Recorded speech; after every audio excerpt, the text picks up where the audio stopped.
Here is easy step-by-step guide how to split your PDF file. As you can see, I have this file. Let me open it. And I have this page and this. So now I'm gonna show you how to do that.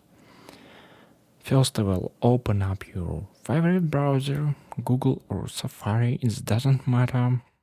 And after that, tap on search bar and paste here this link.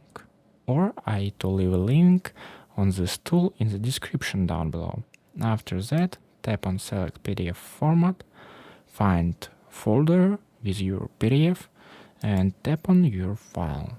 After that, upload. So now you can change split by range or extract page. You can from page first to second, but now I prefer using extract pages. For example, extract all pages and tap split PDF, but I prefer using select pages.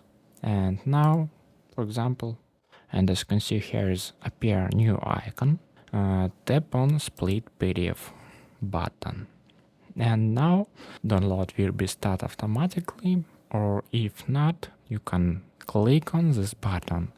So after that, instead your cursor right here and tap on show downloads. Let me open it. And as you can see, here is my second pages from my PDF file. That's it. I hope it helps. You can watch this new video or this playlist about PDF.